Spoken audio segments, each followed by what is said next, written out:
امشب در 24 بالا گرفتن تنش در مرز اسرائیل با لبنان و ادامه تبادل آتش بین دو طرف 6 اسرائیلی رو زخمی و 1 نفر رو کشته. ارتش اسرائیل هم 1 مرد مسلح رو در شمال این کشور کشته. آیا حزب الله برای یک حمله تمام عیار آماده میشه؟ آزادی 2 گروگان آمریکایی در دست حماس، مادر و دختری که بعد از 13 روز اسارت به خانه برمیگردند. طرح وزارت دفاع اسرائیل برای گام بعدی در کارزار نابود کردن حماس. یوآف گالانت گفته مرحله نهایی جنگ داشتن رژیم امنیتی جدید در غزه است. و همزمان با اعتراف BBC به اشتباه در گمانه‌زنی درباره عامل انفجار بیمارستان الاهلی غزه، دولت اسرائیل برای فعالیت رسانه‌های خارجی محدودیت‌های موقت وضع کرده.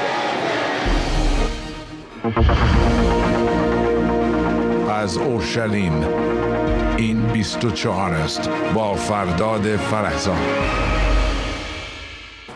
بینندگان ایران اینترنشنال در ایران و سراسر جهان، سلام به شما از اورشلیم. در حالی که بیشتر توجه ها اینجا در اسرائیل متوجه غزه است، در شمال کشور اما تنش و تبادل آتش با نیروهای حزب الله ادامه داره. بسیاری از ساکنان شهرهای شمال اسرائیل تخلیه شدند و ساعتی پیش 1 مرد مسلح در نزدیکی شهر موشاو مارگالیوت به دست ارتش کشته شد. همزمان حماس اعلام کرده 2 گروگان آمریکایی رو که مادر و دختر هستند به گفته این گروه بنا به دلیل بشردوستانه و در پاسخ به تلاش‌های دولت قطر آزاد کرده. همکارم بابک اسحاقی از تل آویو به ما پیوسته. بابک، با این گروگان‌ها آزاد شروع بکنیم. چطور شد که اونها رو آزاد کردن؟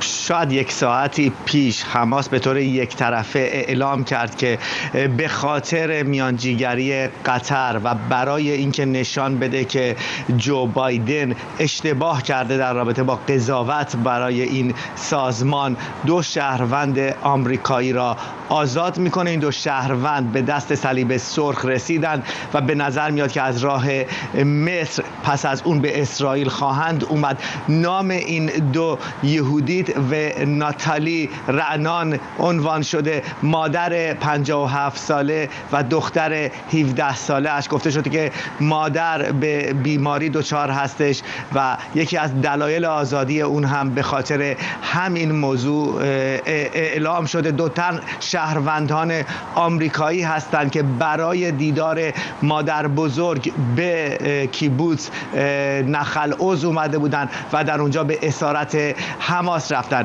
نشریه بلومبرگ هم نوشته که ایالات متحده و اروپا تلاش میکنن که بر اسرائیل فشار بیارن تا ورود زمینی به خاک غزه را حتی اگر ممکنه چند روز دیگه به عقب بندازه. شاید این امکان به وجود بیاد که کودکان و همچنین زنان و شهروندان به جز سربازها را از نوار غزه حماس آزاد بکنه. بسیاری از کودکان 6، 9، 12، 14 ساله و همچنین سالمندان بالای 80 سال، حتی یکی از این سالمندانی که در دست حماس هستش یکی از کسانی هستش که از دست آلمان نازی در هولوکاست نجات پیدا کرده و همکنون در دست حماس در غزه در اسارت هستش.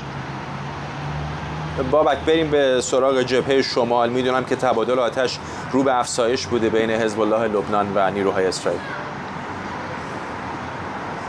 بدون شک آنچه که امروز تیتر اول خبرهای 14مین روز از جنگ را میتونه به خودش اختصاص بده جبهه شمال هست.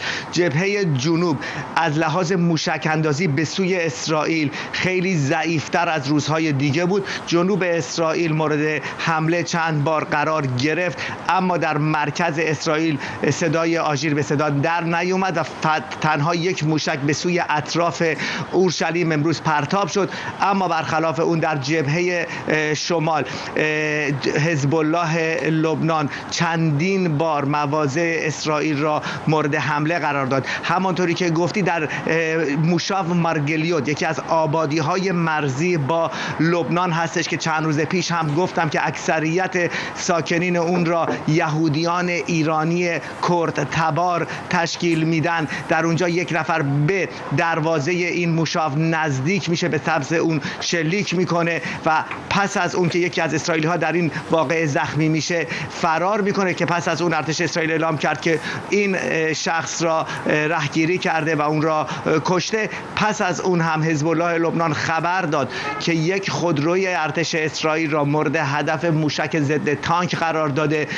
گفته شده که چند تن در اینجا زخمی و حتی یک نفر هم کشته شدند. هنوز ارتش اسرائیل رسما این مسئله را اعلام نکرده. باید ببینیم که در این واقعه چگونه واکنش نشان خواهد داد. اسرائیل در حال حاضر، ارتش اسرائیل هنوز مواضع حزب الله لبنان را بمباران میکنه. جنگنده های اسرائیل بر فراز لبنان در حرکت هستند، اما تشدید حملات و آنچه که به صورت جنگ بخوایم اونا معنی بکنیم در شمال هنوز وجود نداره. فرداد بابک خیلی کوتاه اگر بگی، خب راکت پرانی زیاد هست، هم از سمت غزه هم از سمت جنوب لبنان، ولی خب بیشتر اینها در آسمان منهدم میشن با این گنبد آهنین. چقدر کارآمد هست این سیستم؟ یعنی چند درصد این راکت ها و موشک ها منهدم میشن؟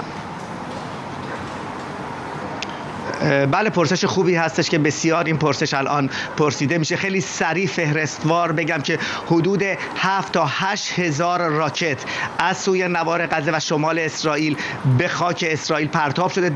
10% اونها موشک هایی بودن که انحراف پیدا کردن، ناقص بودن، در داخل غزه به زمین نشستن. یکی از اونها همونی بود که در داخل بیمارستانی در غزه فرود اومد.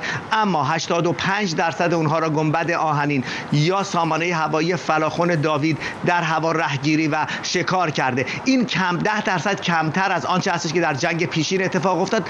در آن موقع گفته شد که 96% راکت ها را در هوا شکار کرده و این بدین دلیل هستش که ارتش اسرائیل تلاش بر صرفه جویی در موشک ها میکنه. در اون موقع برای هر راکت 2 موشک به هوا میفرستاد، اکنون 1 موشک میفرسته و باید این نکته رو توجه بکنیم که هر موشک گنبد آهنین که به هوا میره حدود $80,000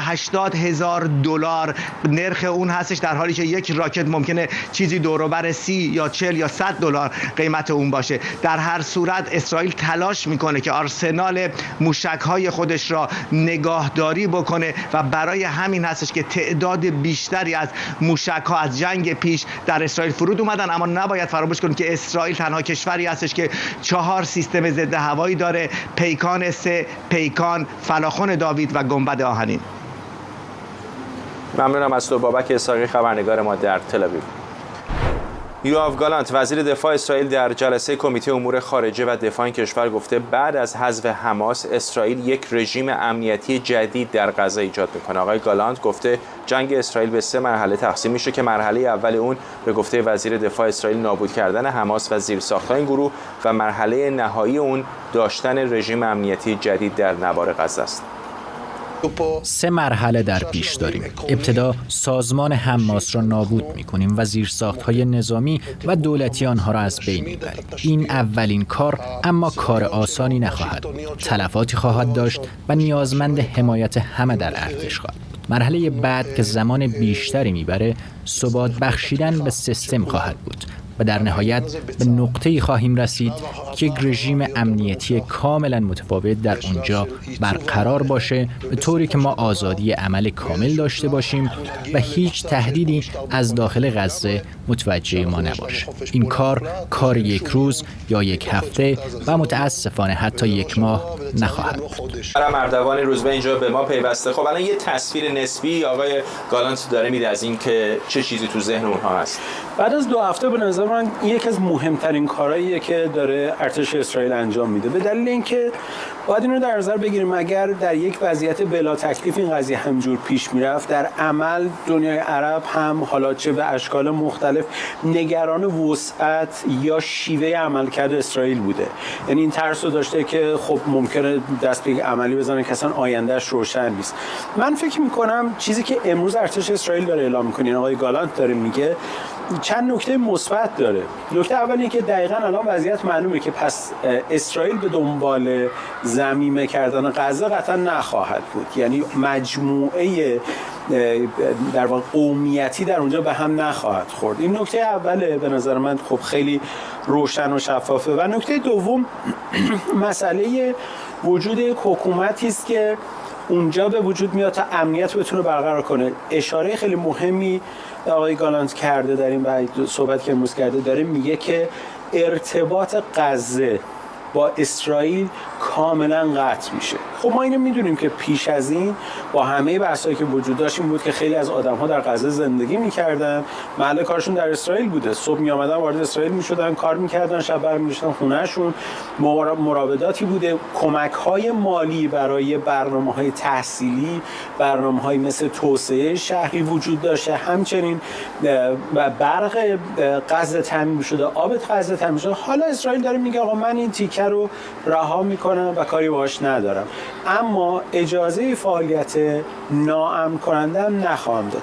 روشن نیستش که آیا اون مجموعه حاکمیت نظامی یا حاکمیتی که نظارت میکنه دقیقاً چجوری تعریف میشه؟ آیا از بین خود فلسطینی‌ها در غزه انتخاب خواهد شد؟ آیا اتفاقی مثلا دولت فرض کنید خردگردان در منطقه در واقع محمود عباس کرانه باختری محمود عباس خواهد بود یا شکل دیگری داره؟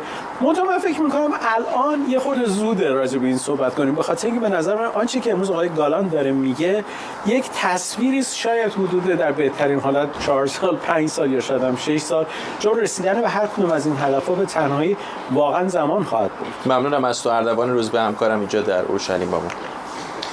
جو بایدن رئیس جمهوری آمریکا پنجشنبه شب درباره جنگ اسرائیل و حماس و ادامه جنگ در اوکراین سخنرانی کرده. او گفته ایالات متحده به پاسخگو کردن جمهوری اسلامی به دلیل حمایت از روسیه و حماس ادامه میده.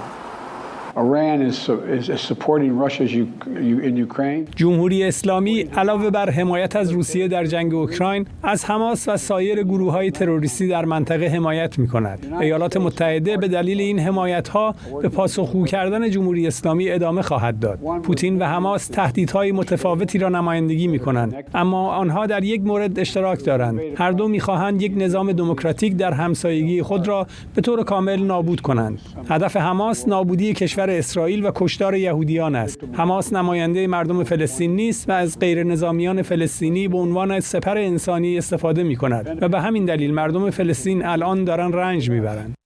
آرش علایی از کنگره آمریکا به ما پیوسته. آرش، درسته که دست کم در این مقطع قرار نیستش که نیروهای نظامی آمریکا روی زمین نقشی بازی بکنن اینجا، اما هم پشتیبانی دریایی اونها هست و هم الان کمک‌های سخاوتمندانه مالی که آمریکا به اشکال مختلف میخواد به اسرائیل بده.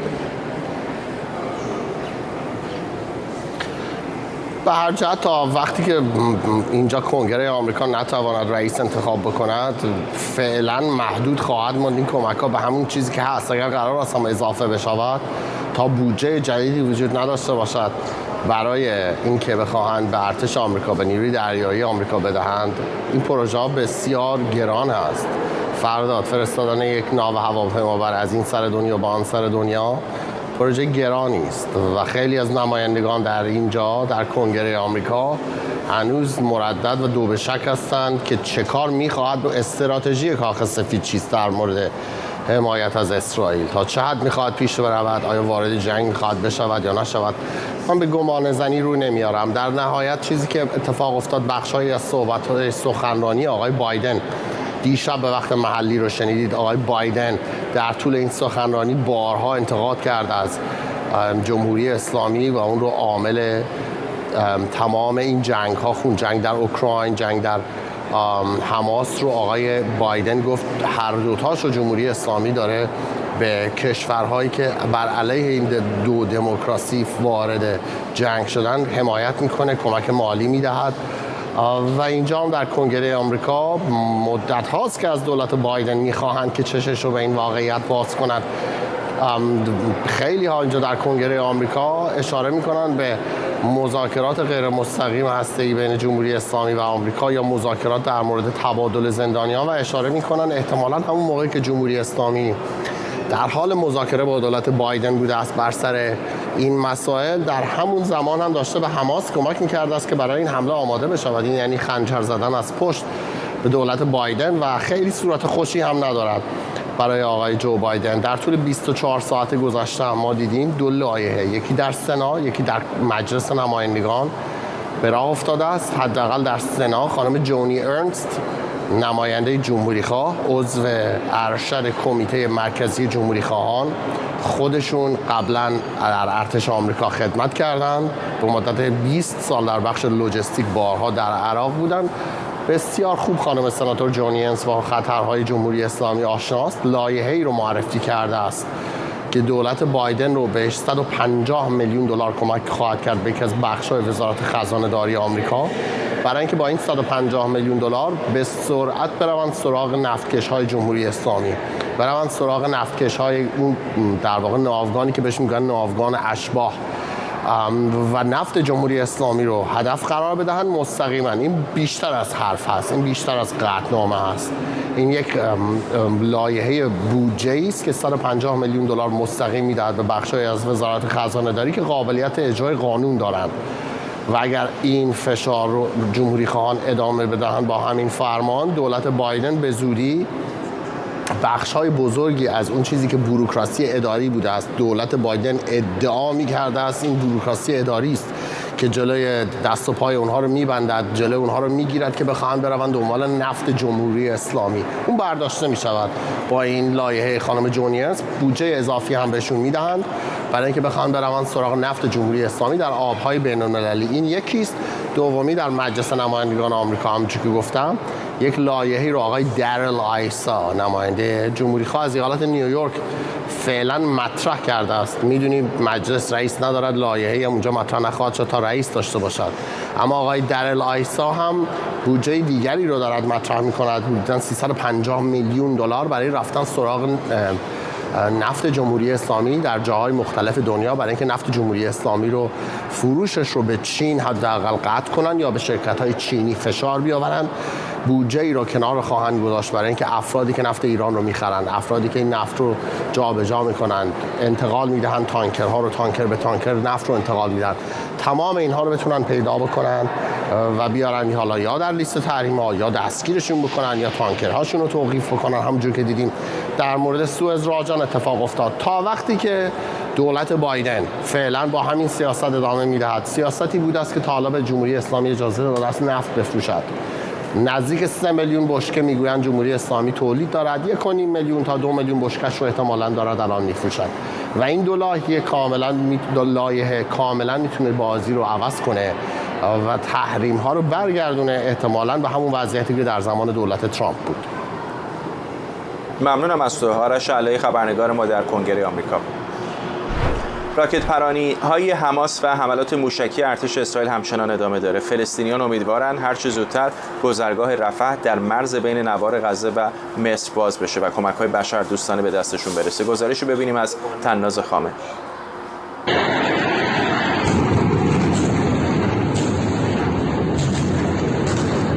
شنیدن صدای انفجار پس از انفجار و دیدن ساختمان‌هایی که یکی پس از دیگری فرو می‌ریزند حالا برای مردم غزه روزهاست که تبدیل به عادت شده. اینجا اورشلیم، یک هفته بعد از عملیات طوفان الاقصی حماس و شنبه خونین، ارتش اسرائیل به شهروندان شمال غزه 24 ساعت فرصت داد تا خانه‌های خود را ترک کنند. سه‌شنبه 17 اکتبر در میان شب‌های تاریک غزه حالا شعله‌های آتش به خوبی به چشم می‌خورد. بیمارستان الاهلی در مرکز غزه هدف حملات موشکی قرار گرفت. اسرائیل و حماس همدیگر را مقصر می‌دانند. اونا سعی میکنن یه جای امن پیدا کنن، یه پناهگاه، و مدام تحت حمله قرار دارن. تمام قربانیانی که به این بیمارستان آورده میشن بدنشون تکه تکه است.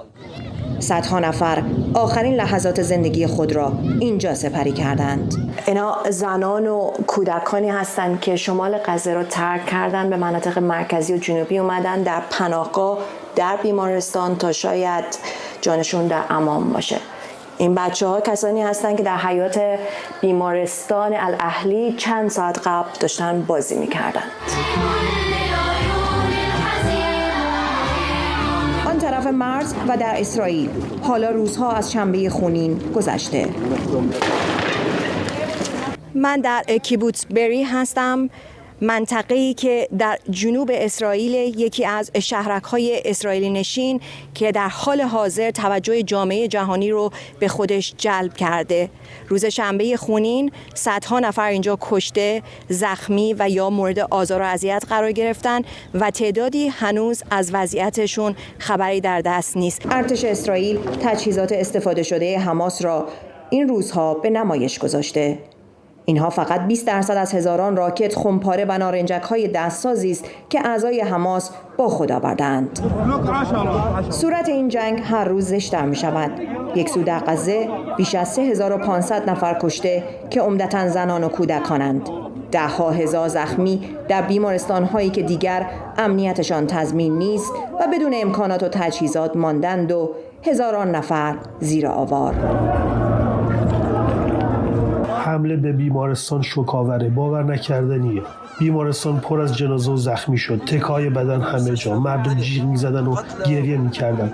امکانات برای این همه بیمار و زخمی نداشتیم. بعضی‌ها هنوز زنده بودن و ما کاری نتونستیم بکنیم و تو دستان ما جون دادن. از سوی دیگر قتل فجیع 1400 شهروند اسرائیلی و ثبت هزاران تصویر و روایت هولناک. ما به این مناطق رفتیم و از نزدیک دیدیم تعداد زیادی در پناهگاه با نارنجک‌های دستی سوختند. زنان و کودکان تحت شکنجه قرار گرفتند. منظورم از شکنجه قطع اعضای بدن و درآوردن چشم. زن حامله شکمش باز شده بود و جنین چاقو خورده بود. صدها نفر در کیبوتس بری، یکی از ده‌ها مناطق درگیری، کشته، زخمی و یا به گروگان گرفته شدند. 7 اکتبر اینجا محلی است که نیروهای حماس خیلی از گروگان‌ها رو نگه داشتن و بعد بین نیروهای حماس و اسرائیل درگیری به وجود اومد. تا امروز دقیقاً نمیدونیم چه تعداد به گروگان گرفته شدن و الان در چه شرایطی در غزه زندگی می‌کنند. پرسش‌های زیادی همچنان باقی است و دانستن حقیقت و آنچه که می‌گذرد دشوار. روزها می‌گذرند و تنش‌ها بیشتر و این غیر نظامیان هر دو طرف هستند که هزینه می‌دهند. تناز خامه، اورشلیم. غیر جاودانفر، تحلیلگر مسائل اسرائیل از تل‌آویو با مسائل جاودانفر، حتما خبر رو شنیدید که 2 شهروند آمریکایی رو حماس آزاد کرده. چقدر فکر می‌کنید که با این تاکتیک حالا حماس خواهد تونست که وقت بیشتری بخره، برای اینکه طبیعتاً آمریکایی‌ها و کشورهای دیگری که شهروندانشون در غزه هستن مشتاقن که از این طریق شهرونداشون آزاد بشن؟ من فکر نکنم که حماس موفق بشه. اصلا فکر نکنم. اصلا هیچ امیدی وجود نداره که تعداد بیشتری از شهروندانی که گروگان گرفته شدن آزاد بشه. دوما خیلی اصلا به حماس اعتماد ندارن که همچین کاری رو برای دلایل بشردوستانه بخواد انجام بده.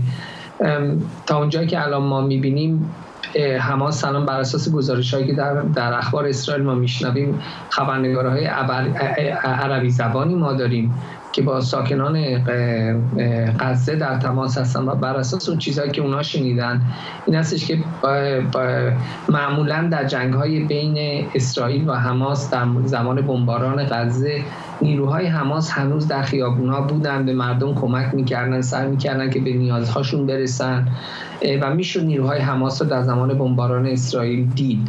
ولی بر اساس گزارش‌ها الان در این جنگ کنونی اصلا نیروهای حماس در خیابان‌های غزه غیب شدن، همشون رفتن، معلوم نیستش در پناهگاه‌هاشون، در تونل‌هاشون و واقعا حماس الان در یک بحران هستش، در یک بحران بسیار بزرگی هستش. آقای خالد مشعل ببخشید آقای جاودانفر، اینی که میگم یه گزارش بلومبرگ هست. بلومبرگ میگه که بعضی از کشورهای اروپایی و ایالات متحده آمریکا دارن روی اسرائیل فشار میارن که یورش زمینی رو دست کم مدتی به تعویق بندازه، شاید اونا بتونن شهروندای بیشتری رو آزاد کنن. ببینید چیز آسونی نخواهد بود. بگیم که باشه فردا حماس 3 نفر دیگر رو آزاد بکنه، بعد دوباره اسرائیل بخواد حاضر بشه، بعد بگه باشه حالا 2 نفر دیگه رو آزاد. پس اگه اینطور شد اسرائیل خوبه تا چند ماه آینده صبر بکنه تا این حمله رو انجام بده و این قیمتش برای اسرائیل بسیار زیاد هستش. الان ما 300,000 نفر الان در نیروهای ذخیره‌ای داریم، خیلی از اونها دکترن، وکیلن، مهندسن، پرستار، معلم. دولت اسرائیل واسه حقوق تمام اینا رو بپردازه. حقوق کاری که میگیره تو کارشون میگیرن و الان از دولت اسرائیل دارن میگیرن. بگیرن. این چیزی نیستش که اسرائیل بتونه برای دراز مدت بتونه صبر بکنه تا اینکه حماس بخواد رحم بکنه به 3 نفر یا 4 نفر دیگه. به نظر من این باعث نخواهد شد که اسرائیل در دراز مدت صبر بکنه و جلوی حمله‌اش رو بگیره. حرفای آقای گالانت رو احتمالاً شنیدید. چه فکر می‌کنید در مورد پروژه‌ای که در ذهن دارن برای بعد از یورش زمینی؟ ببینید آقای فرزاد، تا اونجایی که من میفهمم و از یک کارشناس بسیار برجسته عربی زبان اسرائیل شنیدم، اسرائیل به دنبال این نیستش که بره تا آخرین کالاشنیکوف حماس رو پیدا بکنه، تا آخرین موشک حماس رو پیدا بکنه، تا آخرین تروریست حماس رو یا دستگیر بکنه یا بکشه. این یه همچین چیزی اصلا غیر ممکنه، اصلا در اسرائیل همچین چیزی اصلا تصور نمیکنه. کاری که اسرائیل میخواد بکنه این که اولا وارد بشه. تمام اینا راجع به شبکه است. شبکه‌های تولید و انتقال اسلحه رو در داخل غزه شناسایی بکنه و از بین ببره و شناسایی بکنه از راه‌های کانال‌های واردات غزه از کشورهای خارجی، حتی به احتمال بسیار زیاد از لبنان یا شاید از تونل‌هایی که در صحرای سینا هستش، ولی هنوز معلوم نیستش. واسه سربازا ما برن اونجا، اون وقت اطلاعات بیشتری خواهیم داشت. یک از جنبه سیاسی، اون هم مانند جنبه چیز نیست، مانند جنبه نظامی. اسرائیل به دنبال آخرین پیدا کردن آخرین سیاستمدار یا حامی حماس نیستش. ببخشید، حامی حماس. شما نمیتونید یک طرز تفکر رو بکشید. یک طرز تفکر مانند یک گروه خون یک نفر هستش، به خصوص این گروه‌های افراطی هیچ وقت نمیتونن عوض بکنن.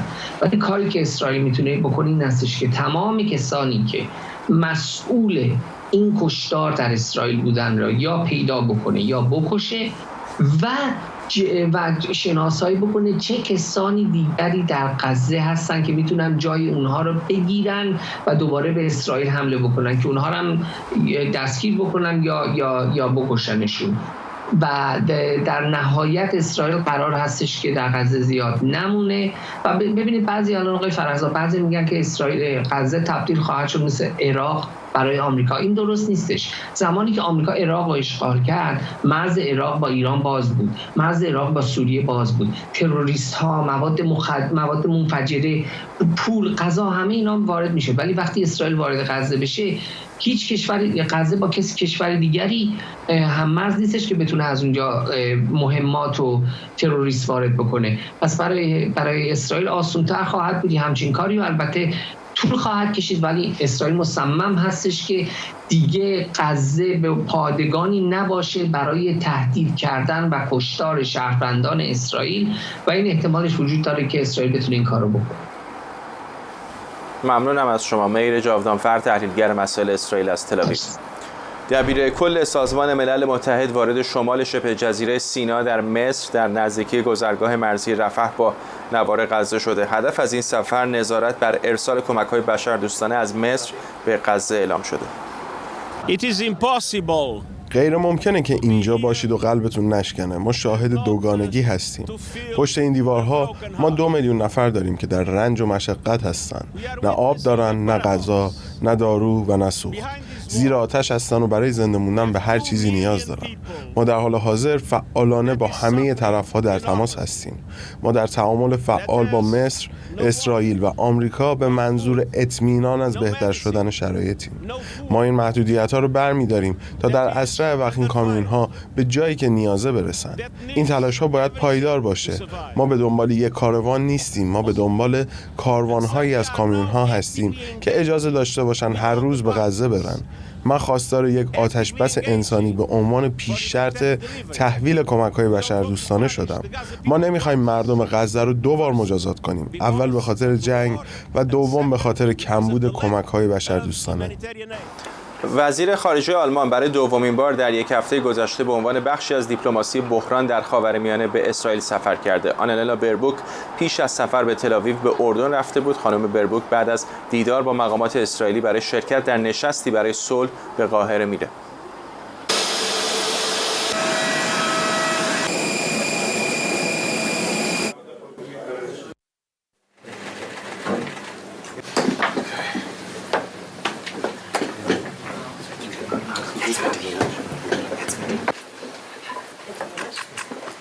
منشه امیر، کارشناس مسائل خاورمیانه اینجا در اورشلیم، دوباره به ما پیوسته.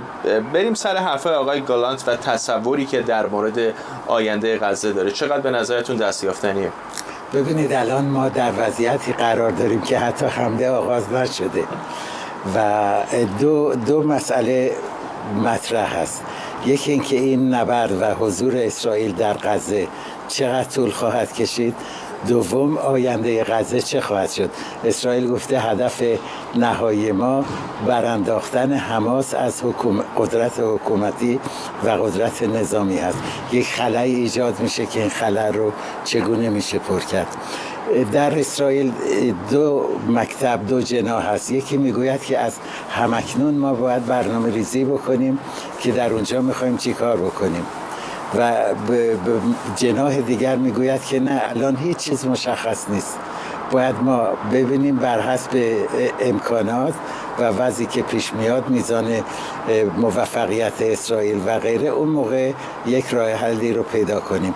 چند تا راه حل هست. یکی این که بدن به حکومت خودگردان فلسطینی که بعید میدونم به خاطر اینکه آقای محمود عباس هم سال خورده است و هم خیلی مورد طرفداری و پشتیبانی نیست و هم حماس و جهاد اسلامی در کرانه غربی بسیار فعال هستند.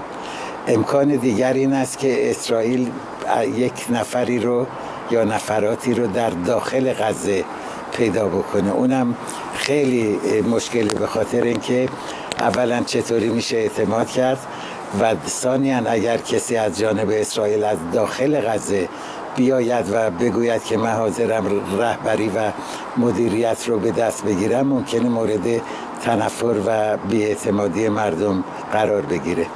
یه راه حل دیگه این است که یک قیمومت بین المللی همون گونه که پس از جنگ جهانی دوم رخ داد به ایجاد بشه و اون هم باید دید که چه کشورهایی.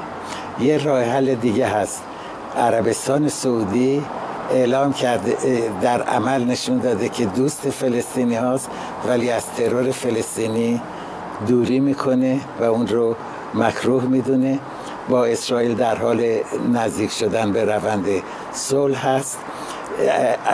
مصالحش ایجاب میکنه که منطقه خاورمیانه آرام باشه، مسئله فلسطینی ها تا حدودی حل بشه و اگر عربستان حاضر بشه این مسئله حل میشه، به ویژه که غزه بعد از این جریانات نیاز به میلیاردها دلار پول برای نوسازی داره و این پول رو عربستان در اختیار داره و احتمال داره که بخش مالیشو متوجه شدم، ولی منظورتون این هستش که در حکمرانی عربستان نقش بازی کنه؟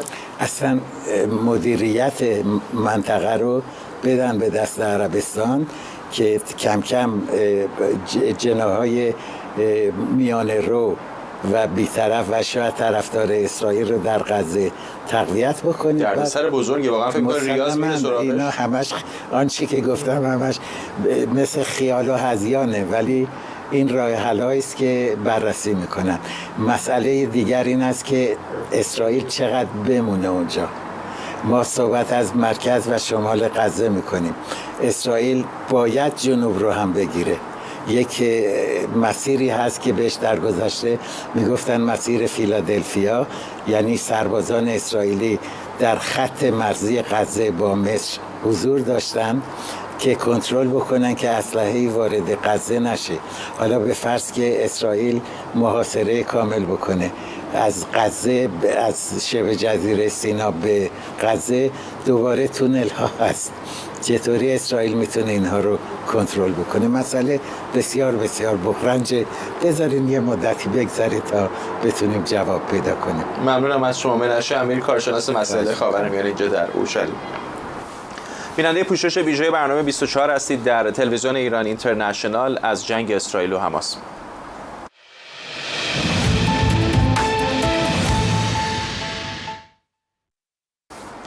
تصاویر زنده داریم از غزه که همچنان در تاریکی فرو رفته. اگر خبرها را از اولین بخش خبری دنبال کرده باشید میدونید که 2 شهروند آمریکایی، یک مادر و دختر رو همین ساعتی پیش گروه حماس آزاد کرده و همکنون اونها در دست صلیب سرخ بین‌المللی هستند تا اونها رو به ایالات متحده آمریکا از طریق مرز رفح در مصر بازگردونن. فشارهای زیادی بلومبرگ میگه که بر دولت اسرائیل داره از سمت اروپایی‌ها و ایالات متحده آمریکا وارد میشه تا به تأخیر بندازن یورش احتمالی زمینی رو تا شاید بتونن شهروندان بیشتری رو که در گروگان حماس هستن در ساعت‌های پیش رو آزاد بکنن. ارتش اسرائیل میگه که بیشتر گروگان‌ها همچنان زنده هستند. ارتش اسرائیل جمعه در بیانیه جدیدش درباره 200 گروگانی که در نوار غزه نگهداری میشن گفته بیش از 20 نفر از اونها کودک زیر 18 سالند. بر اساس این بیانیه بین 10 تا 20 نفر از گروگان‌ها هم بالای 60 سال دارن. بن سبتی پژوهشگر مسائل اسرائیل از تل آویو و آقای سبتی از همون روزهای اول هم حرف این گروگان‌ها زیاد زده شد در رسانه‌های مختلف از جمله همینجا و این سوال بزرگ که چقدر اونها میتونن عملیات نظامی رو پیچیده بکنن به تعویق بندازن. الان بلومبرگ حرف از این میزنه که اروپایی‌ها و ایالات متحده دارن فشار میارن بر دولت اسرائیل تا عملیات زمینیش رو حداقل کمی به تعویق بندازه تا شاید اونها بتونن شهروندای بیشتری رو آزاد کنن. بله، با سلام و شب بخیر به شما و بینندگان. بله، الان حماس در واقع داره از این برگ‌ها که شاید اول گروگان گرفته بوده ولی نمیدونسته بعد باهاشون چیکار کنه، در واقع اروپا و آمریکا و حتی دبیر سازمان ملل که اومده به اینجا الان دارن در واقع به حماس یک جوری کمک میکنن و این حمله رو عقب میندازن و بهش میفهمونن که چه برگ‌های برنده‌ای در دست داره. حتما اونها هم از تعالیم و تجربه رژیم جمهوری اسلامی ایران هم از این نظر مطمئنا استفاده کردن و اینجور که اگر بخوان قسطی به قول معروف 2 تا 3 تا اول گروگان‌های خارجی با تابعیت خارجی رو آزاد کنن، این موضوع میتونه خیلی طول بکشه، ماها حتی طول بکشه تا فقط گروگان‌های خارجی رو آزاد کنن. و چرا من این موضوع رو میگم؟ چون الان 300,000 نفر اسرائیلی کارآمد که شغل‌هایی دارن در روزمره، اینها الان در کنار نوار غزه وایسادن و اقتصاد اسرائیل به خاطر اینکه کشور واقعا کوچیکیه، اقتصاد اسرائیل تا حالا 5 میلیارد شکل، حدود 2 میلیارد دلار ضرر کرده. نمیشه این همه آدم رو به مدت بیشتر از این خیلی طولانی نگه داشت اونجا و بدون اینکه واقعا این عملیات انجام بشه. پس حماس که برای هیچ مسئله اقتصادی و رنج و جان مردم غزه اهمیت نداره، اون میتونه این مسئله رو ماها به طول بذاره و به درازا بکشه، ولی برای اسرائیل که اهمیت داره براش اقتصادش، پیشرفتش و نگهداری اون چرخه زندگیش. ببینید من امروز در تل آویو میگشتم، همه سرخورده، همه غمگین، خیلی خیابونها خلوت، جاهایی که روزهای جمعه همه شلوغ، خرید، همه جاهایی که موسیقی پخش میشه، اینها همه خالی هستن. حتی خیلی یک چیز معجزه هست اینجا در اسرائیل، میگن که جای پارکینگ فراوان بود و از یک طرف خانواده های گروگان ها در جاهای مختلف وایسادن و با عکس هاشون میخوان تاثیر بذارن روی سیاستمدارها و که اول اونها رو آزاد کنن. پس الان برگ های برنده به نظر میاد یک مقدار در دست حماس هست از نظر این گروگان ها و اون میتونه اینجوری به صورت قطره چکانی اونها رو آزاد کنه و این حمله رو به مدت بسیار زیادی به تأخیر بندازه. ممنونم از شما. بن سبتی پژوهشگر مسائل اسرائیل از تل آویو. یک شهروند فلسطینی ایرلندی در منطقه خان یونس غزه بیش از 90 نفر از ساکنان این منطقه رو در خانه‌اش پناه داده. ابراهیم میگه بیشتر این آدم‌ها خانه‌هاشون رو از دست دادن و حتی با پایان جنگ هم جایی برای موندن ندارن. حدود 30 تا بچه اینجا داریم. یکی از مشکلاتمون پیدا کردن جای خوابه. ما اینجا حتی تشک خواب هم برای همه نداریم. بنابراین سعی می‌کنیم نوبتی بخوابیم. بیشتر وقتها اغلبشون مجبورن رو زمین بخوابن، اما مشکل مهمتر اینه که وقتی انفجاری نزدیکای ما رخ میده یا وقتایی که هدف این دور و بر مورد اصابت قرار میگیره، بچه‌ها از ترس جیغ میزنن و به ترس و وحشت میافتن.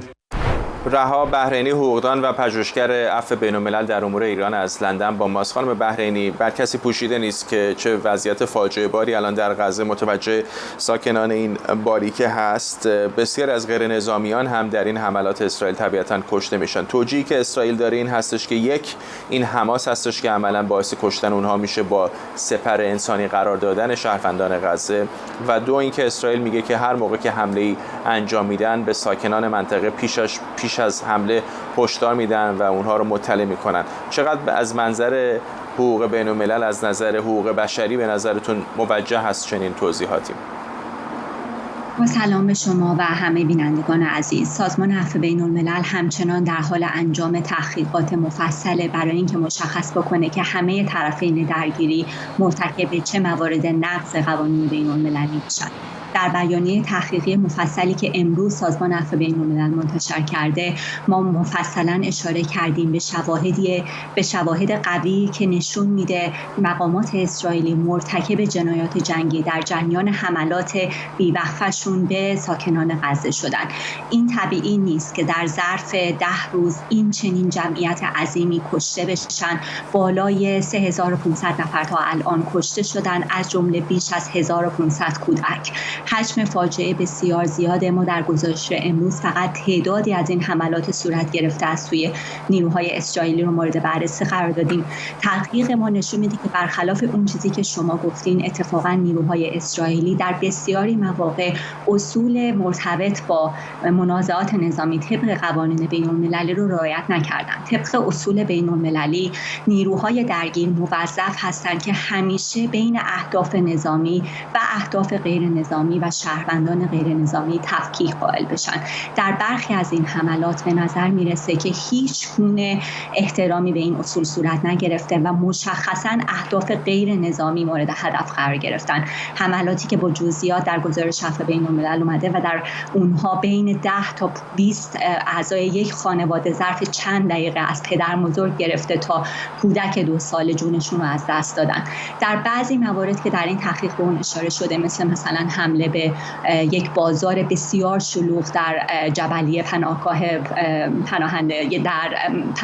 پناهندگان جبلیه، 69 نفر جون خودشون رو از دست دادن و طبق تحقیقات ما باز هم به نظر میرسه که اصل تفکیک گذاری بین اهداف نظامی و غیر نظامی رعایت نشده.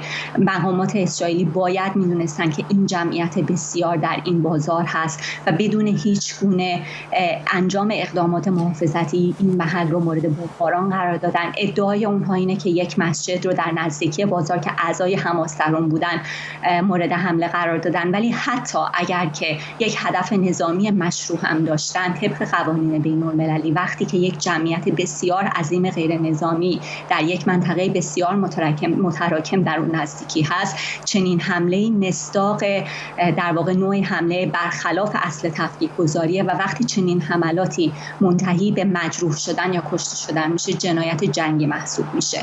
این وظیفه اسرائیل که این اصول رو رعایت کنه، همونطور که وظیفه حماسه و تمام گروه‌های طرفین درگیری که این رو رعایت کنن. یعنی به همین ترتیب حماس هم با موشک پراکنی‌هایی که قدرت تفکیک گذاری ندارن و باعث مرگ اسرائیلی‌ها و حتی فلسطینی‌های داخل اسرائیل میشن، هم مرتکب جنایات جنگی میشه.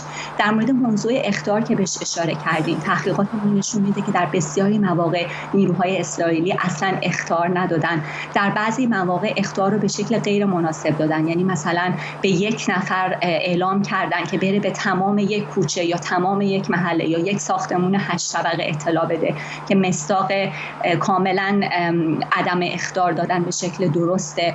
به علاوه در بعضی مواقع اصلا چارچوب زمانی این اخطار مشخص نبوده. مثلا موارد دردناکی در بیانیه عفو بین الملل مستند شده که ساعت 10:30 صبح به یک خانواده اخطار دادن، اونها تا 3:30 محل رو ترک کردن، بمباران صورت نگرفته. 3:30 رفتن که برخی از وسایلشون رو برای کودکانشون بیارن و همون موقع ناگهان بمباران صورت گرفته و تمام اعضای یک خانواده جونشون رو از دست دادن.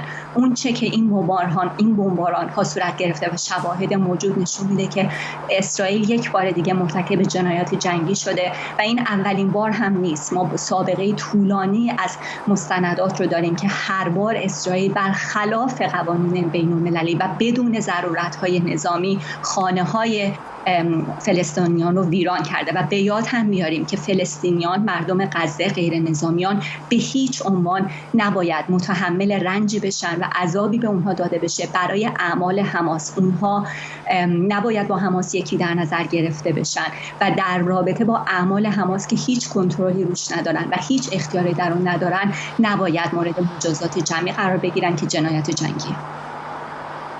خانم بهرینی، اشاره کردید به این تفکیک مناطق نظامی از غیر نظامی. پاسخی که معمولاً اسرائیلی ها در مصاحبه با رسانه ها میدن اینه که طبیعت این جنگ این هست، برای اینکه حماس اتفاقاً راکتاشو از مناطق غیر نظامی پرتاب میکنه، اتفاقاً در بعضی موارد در محل هایی که نباید تشکیلات نظامی وجود داشته باشه موشکاشو میذاره، اعضاش رو نگهداری میکنه و چاره‌ای وجود نداره برای اسرائیل. یک دولت طبیعی مثلا دولت سوریه نیستش که بتونن برن فرودگاه دمشق رو بزنن. یک منطقه بسیار پرتراکم هست و تفکیک و جدا کردن غیر نظامی و نظامی کار بسیار دشواری اگر غیر ممکن نباشه.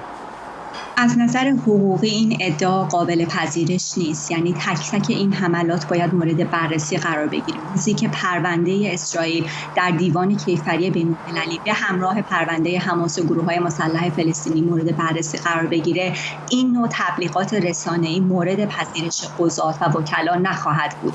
همونطور که من گفتم حملات بسیاری هست که صورت گرفته به ساختمان‌های چند طبقه مسکونی و اصلاً شواهدی مبنی بر حضور اهداف نظامی در اون محل نیست، یا گاهی اوقات اون هدف نظامی مثلا حضور یک عضو سیاسی حماس هست در یک ساختمون که مثلا در اون ساختمون در یکی از واحدها زندگی می‌کرده و چنین واقعیتی توجیه نمی‌کنه که شما بالای 60 و 70 فرد رو در اون ساختمون هدف بگیرین به خاطر اینکه یک عضو حماس در یک واحد زندگی می‌کنه. مثلا در یکی از حملاتی که در بیانیه امروز بهش پرداخته شده ساختمونی رو هدف گرفتن و بالای چند ده نفر از جمله کودک رو کشتن که یک واحد اون متعلق به یکی از اعضای حماس بوده و اصلا در زمان حمله اون فرد در ساختمون نبوده. متاسفانه جان مردمان غزه آنقدر گرفتنش طبیعی در نظر گرفته شده که در مورد بسیار از این حملات تحقیقات مورد به مورد صورت نمیگیره و به راحتی طبیعی تصور میشه که در ظرف 10 روز بالای 3500 انسان کشته بشن. اینکه اسرائیل میتونه به این راحتی قوانین بین‌المللی ناظر بر منازعات نظامی رو زیر پا بگذاره به خاطر مسئولیتیه که در دهه‌ها با اون روبرو بوده. فراموش نکنیم که این نوع حملات به حقوق اساسی فلسطینیان در چه بستری صورت میگیره؟ در بستر 16 سال اشغال و 16 سال محاصره غزه صورت میگیره که مردمان غزه رو از حقوق ابتدایشون در زمینه دسترسی مناسب به آب و مسکن و سوخت و غذا محروم کرده و امروز با این محاصره شدیدتر و کامل در واقع ما با یک فاجعه عظیم روبرو هستیم و فروپاشی کامل نظام درمانی و عدم دسترسی به آب تمیز در حدی که مردم دارن از آب دریا برای شستشوی زخمشون استفاده میکنن و تصاویری که واقعا فاجعه باره. و همینطور به یاد بیاریم که در کرانه بختری از روز اول این بحران جاری ما شاهد کشته شدن 79 فلسطینی از جمله 20 کودک در کرانه بختری بودیم. اونجا که حماسی وجود نداره، اونجا یک منطقه‌ایه که بالای چند دهه است که اشغال شده برخلاف قطعنامه‌های سازمان ملل و نیروهای اسرائیلی همواره برخلاف قوانین بین‌المللی از سلاح گرم علیه کودکان و نوجوانان فلسطینی بی سلاح استفاده کردن. در بسیاری موارد وقتی که فقط در حال سنگ پراکنی بودن و گاهی فقط به خاطر یک اعتراض کلامی در چک پوینت ها. به علاوه به یاد بیاریم که در سال 2018 نیروهای اسرائیلی معترضین غیر مسلح غزه رو که فقط خواهان حق بازگشتشون به سرزمینشون بودن رو کشتن و در اون جریان هم بالای چند صد نفر کشته شدن، بالای 200 نفر از جمله بالای 70 کودک. اونها معترضان صلح‌آمیز بودن، مثل معترضان صلح‌آمیزی که در ایران توسط نیروهای جمهوری اسلامی کشته شدن. و در رابطه با این موارد اسرائیل چه توجیهی داره؟ ما با کارنامه از جنایات جنگی روبرو هستیم. این کارنامه جنایات جنگی به هیچ عنوان اعمال شنیع و وحشتناک حماس رو توجیه نمی‌کنه. سازمان عفو بین‌الملل تاکید کرده که همه طرفین درگیری باید مورد تحقیقات قرار بگیرن و برای جنایات جنگیشون پاسخگو نگه داشته بشن. ولی اعمال شنیع حماس هم رفتار غیر انسانی و ظالمانه اسرائیلیان رو، مقامات اسرائیلی رو با مردمان بی‌پناه و دردمند غزه و سایر اراضی اشغالی فلسطین توجیه نمی‌کنه. ممنونم از شما. رها بهرینی، حقوقدان و پژوهشگر عفو بین‌الملل در امور ایران از لندن. BBC نیوز پذیرفته که در گزارش مربوط به حمله به بیمارستان الاهلی در غزه اشتباه کرده. یکی از مدیران BBC گفته زبان به کار گرفته شده از سوی این رسانه در زمان پوشش زنده این خبر به گفته او کاملا درست نبوده.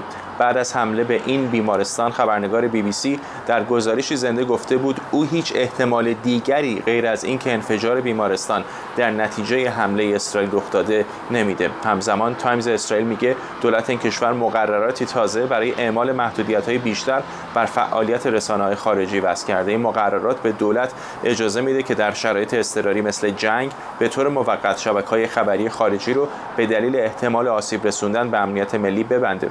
به نوشته تایمز اسرائیل مقررات شامل فعالیت‌های این شبکه‌ها از زمان شروع جنگ هم میشه و راه رو برای محدودیت یا تعطیلی رسانه‌های مثل شبکه قطری الجزیره هموار میکنه.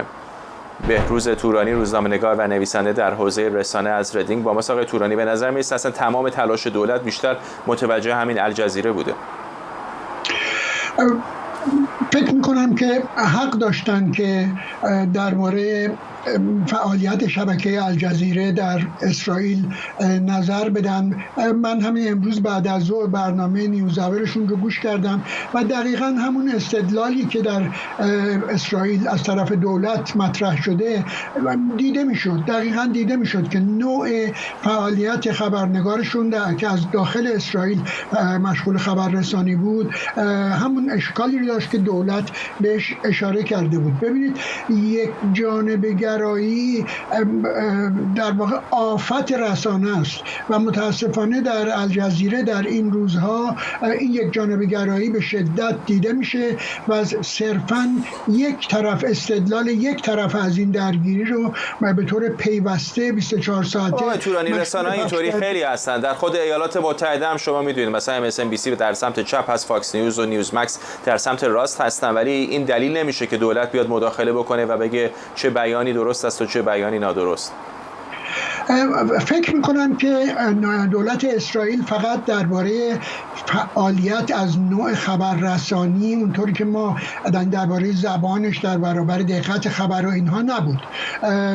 بیشتر نگران این بود که بعضی از خبرنگاران الجزیره موقعی که گزارش میدادن میگفتن که ما الان اینجا در نزدیکی یک مرکز نظامی هستیم و اطلاعاتی درباره اونجا میدادن. چیزی که من امروز بعد از ظهر در برنامه نیوزاور دیدم اتفاقا از بدشانسی الجزیره دقیقاً یک قسمتش همینطوری بود که خبرنگار دقیقاً به یک مرکز نظامی اشاره کرد، بعد دوربین با یک حرکت پن رفت روی همون جاهایی که باید نشان بده. خب این دولتی رو، کشوری رو که در حال جنگ هست نگران میکنه. من مطمئنم که الجزیره نظر سوئی نداشته، ولی به هر حال باید حق داد به حتی دولت اسرائیل که فکر بکنه این نوع از خبررسانی ممکنه که امنیت ملی او رو تحت تاثیر قرار بده به طور منفی.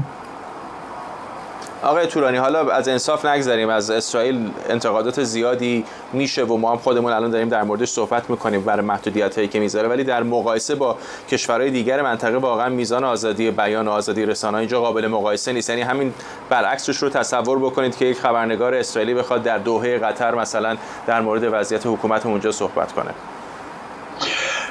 بله، متاسفانه امروز هر دو طرف، یعنی رسانه‌های هر دو طرف، به خصوص جاهایی که مثل الجزیره، مثل بعضی از تلویزیون‌ها در آمریکا، بعضی‌ها در اینجا در انگلستان، موقعی که یک جانبه گزارش میدن آدم این احساس بهش دست میده، بیننده این احساس بهش دست میده که دو طرف دارن از پشت یک پرده پاره دودآلود آتش گرفته آغشته به خون به همدیگه و به صحنه نگاه میکنن. طبیعی است که از پشت این پرده نمیشه چیز زیادی از واقعیتی که داره روی زمین اتفاق میفته دید و اون رو گزارش کرد.